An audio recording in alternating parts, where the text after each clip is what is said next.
سچی بات یہ ہے کہ حضور کا ذکر سن کر جس شخص کے کلیجے میں ٹھنڈ نہیں پڑتی، اس کے سینے میں دھڑکنے والا دل کسی مومن کا دل ہی نہیں۔ یہ ہو ہی نہیں سکتا کہ حضور کا ذکر ہو اور قلب کو قرار نہ پہنچے۔ آج لوگ پوچھتے ہیں یہ کہاں لکھا ہے؟ لکھے کی کمی نہیں، اہل تحقیق دلائل کے انبار لگا دیتے ہیں، لیکن میں کہا کرتا ہوں کیا ذکر رسول کے لیے بھی کسی دلیل کی ضرورت ہے؟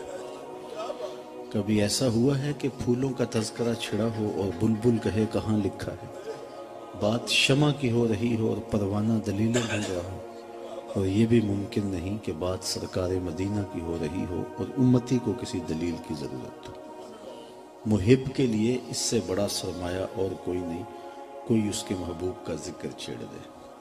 عائد ذکر نعمان لنا فإن ذکرہ هو المسک ما کررتہ یتضوع۔ امام شافعی علیہ رحمہ فرماتے ہیں میرے ممدوح کی باتیں چھیڑو، میرے محبوب کا ذکر کرو، ان کا تذکرہ ایسی کستوری ہے تم جوں سے چھیڑتے جاؤ گے خوشبو پھیلتی چلی جائے گی۔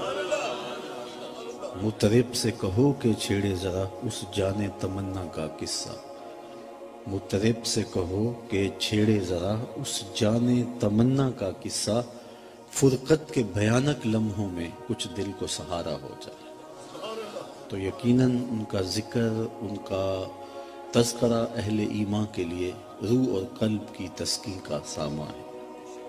ایک شاعر ہوئے ہیں ڈاکٹر اسحاق، ان کا ایک بہت پرانا شعر مجھے یاد آیا۔ وہ کہتے ہیں تینوں سینے دی میں ٹھنڈ آکھاں، شہد گلاب تے کھنڈ آکھاں۔ تو ان کا نام ہی میٹھا ہے۔ یہ انور مسعود صاحب ہیں تو مزاحیہ شاعر، لیکن نعت لکھنے پہ آئے تو قلم توڑ دیا۔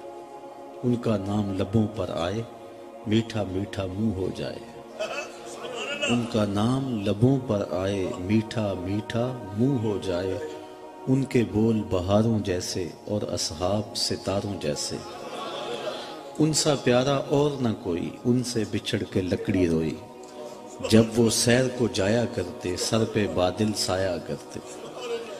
تو نام اتنا میٹھا ہے، نام اتنا پیارا ہے، ساری زندگی بھی اس نام کا وظیفہ پڑھتے رہے تو اس کی مٹھاس ختم نہ ہو۔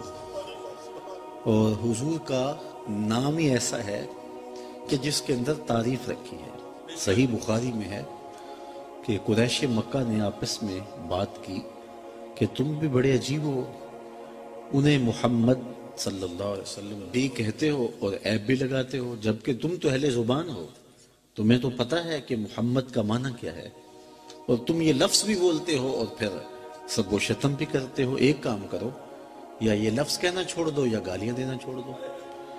تو انہوں نے کہا کہ ٹھیک ہے، آج کے بعد ہم یہ لفظ نہیں بولیں گے۔ اپنے طور پہ نام رکھ لیا مزمم، اور یوں خود سے باطن کا اظہار کرنا شروع کر دیا۔ کسی نے سنا تو حضور کے پاس جا کے کہا حضور وہ مزمم کہہ کے گالیاں دے رہے ہیں۔ تو آقا کریم نے فرمایا تم نے دیکھا نہیں رب نے قریش کا منہ کیسے پھیر دیا؟ یلعنون مزمما و یشتمون مزمما و انا محمد۔ فرمایا وہ کسی مزمم کو گالیاں دیتے ہیں، میرے رب نے تو مجھے محمد بنایا۔ تو محمد ہوتا ہی وہ ہے جس کی بار بار تعریف کی جائے۔ الذی یحمد حمدا بعد حمد، مرۃ بعد مرۃ، کرۃ بعد کرۃ۔ قلم ٹوٹ جائیں تعریف ختم نہ ہو، کاغذ ختم ہو جائیں تعریف ختم نہ ہو، تعریف کی اپنی تعریف بھی سمٹ جائے، محمد وہ ہوتا ہے جس کی تعریف ختم نہ ہو۔ تیرے اوصاف کا ایک باب بھی پورا نہ ہوا، زندگیاں ختم ہوئیں اور قلم ٹوٹ گئے۔ تو یہ ہماری ذمہ داری ہے اور یہ ہمارا وظیفہ ہے جو ہم ادا کر رہے ہیں۔ الصارم المسلول کے اندر ابن تیمیہ نے بھی اس بات کو لکھا ہے کہ حضور علیہ السلام کی مدح کا قیام دین کا قیام ہے۔ یعنی یہ جو ہم جو کر رہے ہیں یہ ایسا نہیں ہے کہ ہم کر لیا تو ٹھیک ہے، نہیں کریں تو کوئی بات نہیں ہے۔ یہ ایک باقاعدہ امت کے ذمہ فریضہ ہے کہ حضور کی مدح کا قیام کریں، اگرچہ حضور اس کے محتاج نہیں ہے۔ اللہ تعالیٰ نے اپنے محبوب کی عظمتوں کے جھنڈے کو اونچا رکھنے کا خود وعدہ کیا ہوا، اور آپ دیکھتے نہیں ہیں۔ میں بھی جب سے ہوش سنبھالی ہے تو میں نے دیکھا ہے ہر اچھی قدر زوال پذیر ہے، بھائی چارے ٹوٹ گئے ہیں، مروت ختم ہو گئی ہے، انسانیت کی قدریں گر گئی ہیں۔ میرا تعلق ایک دیہات سے ہے۔ آج سے کوئی 30-35 سال پہلے کسی ایک شخص کی بیٹی پورے گاؤں کی بیٹی ہوتی تھی، لیکن آج جس کی بیٹی ہے اسی کی بیٹی ہے۔ تو کہاں سے لڑک کے ہم کہاں پہنچ گئے؟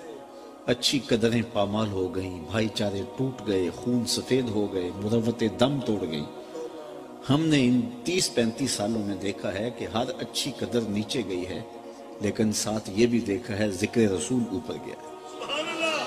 کیوں ایسا کیوں ہوا؟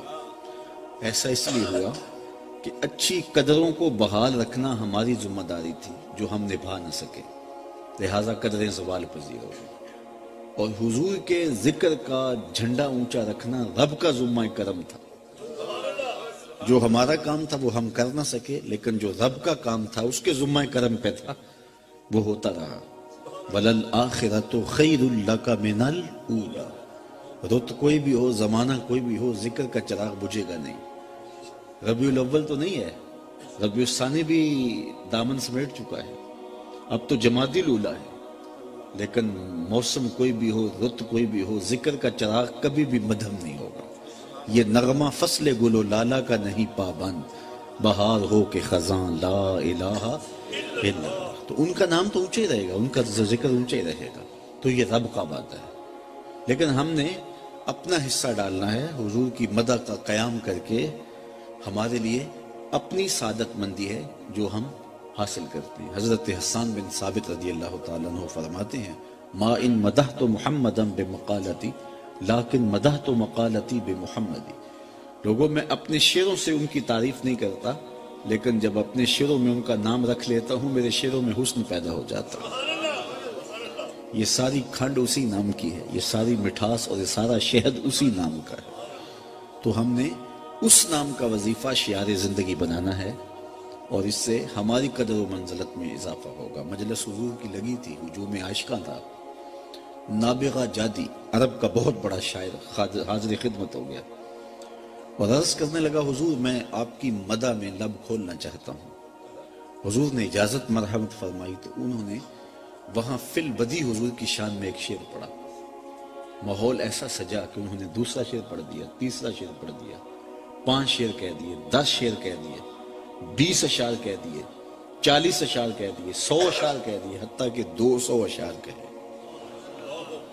حضور خوش ہو گئے اور فرمایا، لا یفدد اللہ فاقہ، اللہ تیرے منہ کی مہر نہ توڑے، اللہ تیرے منہ کی مہر نہ توڑے۔ حضرت قرظ بن اسامہ کہتے ہیں، میں نے 80 سال کی عمر میں نابغہ جادی کو دیکھا ہے کہ ان کے دانت اولوں کی طرح چمکتے تھے، کیونکہ رسول اللہ نے فرمایا کہ اللہ تیرے منہ کی مہر نہ توڑے۔ یہاں ایک جملہ کہنا چاہتا ہوں کہ جو شخص حضور کی مدح کرے اس کا چہرہ نہیں بگڑتا، اور جو حضور علیہ السلام کی عظمتوں کو گھٹانے کے لیے کوشاں رہے اس کی شکل سلامت نہیں رہتی۔ تو اگر چاہتے ہو کہ مرنے کے بعد بھی چہرہ تازہ رہے تو حسن محمد کے قصیدے پڑھا کرو۔ تو اللہ کے محبوب نے دعا دی کہ اللہ تیرے منہ کی مہر نہ توڑے، اور 80 سال کی عمر میں